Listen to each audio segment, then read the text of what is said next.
السلام عليكم ورحمة الله وبركاته. أنا هتكلم دلوقتي عن الويب ميل. بص، هو باختصار الويب ميل مش مجرد برنامج بيتسطب على الجهاز أو إن أنت مضطر إن أنت تنزله وتسطبه زي الأوتلوك. لا، الويب ميل ما هو إلا رابط أنت بتخش عليه، بتكتب اليوزر نيم والباسورد بتاعك وبتلاقي نفسك على الإيميل. طيب هتقول لي يا عبد الرحمن إيه لازمته؟ بص يا معلم، أنت دلوقتي ممكن تكون سايب جهازك في الشغل حاطط عليه الميل وأنت في البيت، مثلا معكش لابتوب، أو حتى لو معاك لابتوب وأنت مش حاطط ايميل الشغل على البيت. وطبعا عشان تريح دماغك، وانا بحترم ده، ان انت لازم تفصل البيت عن الشغل. فبالتالي انت محتاج دلوقتي تخش على الايميل علشان مثلا تبعت حاجه، علشان في فايل مطلوب منك، او علشان تتاكد من حاجه. فهو ده الاساس بتاعه، ان انت بتخش من رابط من على البراوزر وبتبدا تكتب اليوزر والباسورد بتاعك. فانت ممكن تقول لي يا عبد الرحمن، طب ما انا ممكن اتعامل على الموبايل. هقول لك الموبايل عمره ما كان ولا هيكون بديل لللابتوب. يعني الموبايل ان انت تفتح الميل من عليه، انت لو محتاج مثلا تبعت تقرير، محتاج تبعت حاجه فيها فايلز، حاجه فيها اتاتشمنت كتير، فانت الايميلات اللي محتاجه تركيز عمرك ما هتعرف تبعتها مظبوطه من الموبايل. اخر الموبايل او الابلكيشنز اللي بتنزل على الموبايل كايميلات، اخرك تبعت مثلا ميعاد، تكتب ابروفد، مثلا هتكنسل ميعاد. يعني هو كله مجرد ايه، ان انت بتبعت كلام. اما لو حاجه محتاجه تركيز، بلاش تسوح نفسك على الموبايل. فانت هتخش ازاي؟ بص يا معلم، في طريقتين ان انت تخش بيهم. الطريقه الاولانيه، احنا لو فتحنا الاوتلوك كده، انا دلوقتي على الايميل بتاعي اللي هو على الاوتلوك، تمام. لو دخلت على فايل كده، هتلاقي فيه هنا بيقول لك ايه، اكسس ذيس اكونت اون ذا ويب. هتروح دايس على الرابط ده، هيروح محولك على الصفحه بتاعه مايكروسوفت. طيب انت ممكن بكل بساطه، يعني لو ده متاح عندك في الشغل، انت ممكن تبعت لنفسك الرابط ده، يعني تبعته لنفسك على الواتس، تبعته لنفسك على مثلا لو في اي برنامج نوتس موجود عندك، بحيث ان انت تقدر تخش من الرابط ده. طبعا النت عندي سريع جدا، فبالتالي ايه بيحمل بسرعه. احنا هندوس على ساين ان، بحيث ان انت هتكتب اليوزر نيم والباسورد بتاعك. تمام، هنكتب اليوزر بتاعي نفس الايميل. طبعا لو انت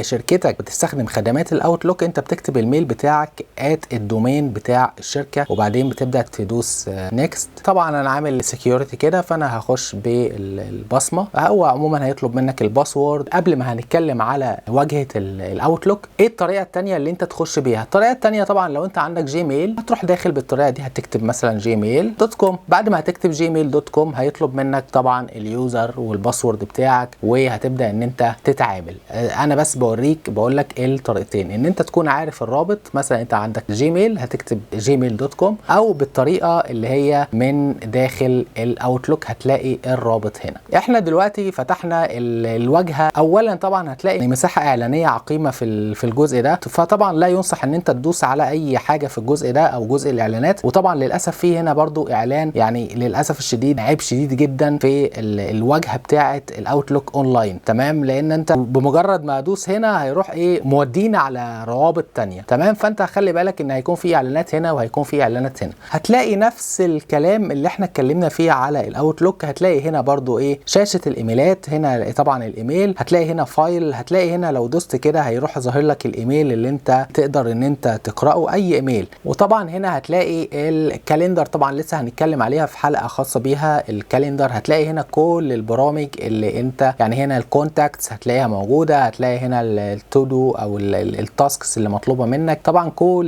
الحاجات دي احنا هنتكلم عليها في يعني حلقات منفصله، ولكن احنا كل الهدف ان احنا بنتكلم على الويب ميل. زي ما انت شايف هنا برضو، اي حاجه انت بتعملها على اوتلوك هي بتسمع هنا. زي ما انت شايف كده ايه الايميل ده متصنف في تصنيفات ظاهره هنا. انا بس بوريك فكره الويب ميل عموما. وزي ما انت شايف، هو الى حد ما هو محدود شويه، يعني انت مش هتلاقي كل الاوبشنز اللي موجوده في الاوتلوك. الاوتلوك طبعا بيوفر لك يعني اوبشنز كتير جدا. ده مجرد حل مؤقت، ان انت بتخش من بره البيت، او من لو انت مسافر ومش قادر ان انت تفتح الاوتلوك، تقدر ان انت من خلال الرابط تعمل اكسس على الميل بتاعك. يعني بص، على سبيل المثال تعال نجرب مثلا نبعت ميل بكل بساطه زي ما احنا شفنا في الاوتلوك. هتلاقي نفس الخطوات زي ما هي. هتروح دايس كده مثلا وتكتب ايميل مثلا مديرك زي ما اتفقنا ايا يكن. تمام، وهتروح دايس سند بالشكل ده. طبعا لو عايز تحط حد في السي سي، بتدوس على كلمه سي سي، ولو عايز تحط حد في البلايند سي سي زي ما اتكلمنا في الحلقات اللي فاتت، وبعدين هتروح دايس سند كده، انت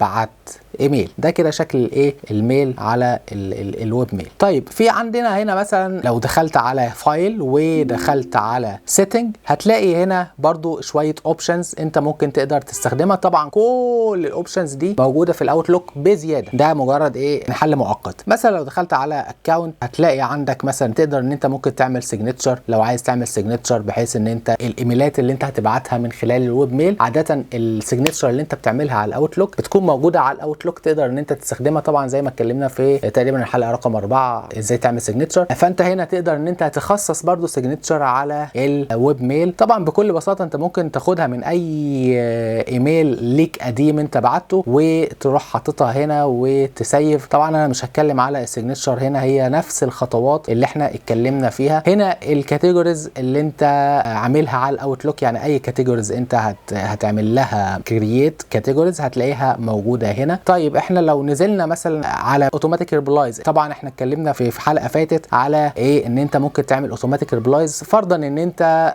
مش موجود. فزي ما انت شايف حتى انا كنت عاملها قبل كده في حلقه فاتت، فهو ايه حافظ الرد تمام. انت كل ما عليك ان انت تحدد التاريخ من والى، فانت في عندك شويه اوبشنز ان انت تقدر تظبطها من خلال الاونلاين. طيب ايه هي المميزات اللي تميز الويب ميل والعيوب؟ طبعا زي ما انت شايف اول ميزه فيه ان هو مش محتاج سيت اب، يعني انت لو جيت ان انت تشوف اكبر ميزه فيه هو مجرد ان انت بتفتح جوجل كروم، بتخش على الرابط، بتكتب اليوزر والباسورد، تقدر ان انت تشوف ايميلاتك، عايز تعمل اتاتش، عايز تبعت ريبورتس، كل الكلام ده تقدر ان انت تبعته من خلال الويب ميل. وطبعا زي ما انت شايف هو ما دام هو بيشتغل من على جوجل كروم، طبعا هو لا برنامج متسطب فمش هياخد اي مساحه من السي. طبعا الاوتلوك عشان بيكون متسطب على السي فبياخد مساحه كبيره من السي، فده يعتبر ايه برنامج اونلاين. تاني ميزه فيه، فاكر لما اتكلمنا عن حته الاوفلاين مسجز، لو انت عايز تخلي اخر 3 شهور في السي او عايز تخلي كل الرسائل في السي، هنا بقى لا، انت لما تيجي تعمل سيرش انت كانك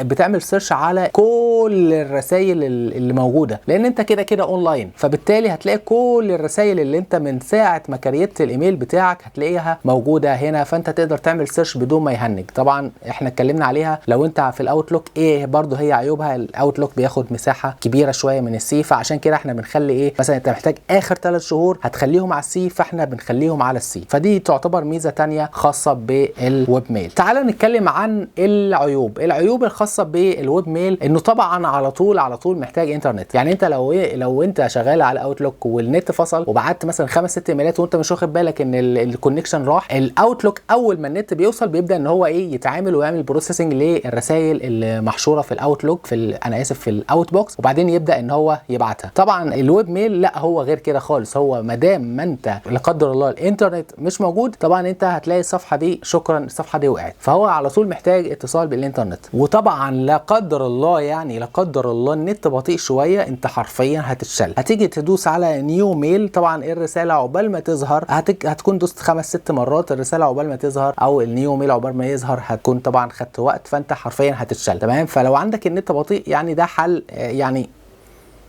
صعب جدا. فطبعا انا كده ايه يعني إيه بشكل سريع عرفتك ان في ويب ميل من خلاله ان انت تقدر تخش تشوف الرسائل بتاعتك على لو انت بره الشغل، فانت تقدر ان انت من خلال الرابط ده تخش من اي براوزر وتقدر ان انت تشوف رسائلك. وبس كده، شكرا ليك، سلام.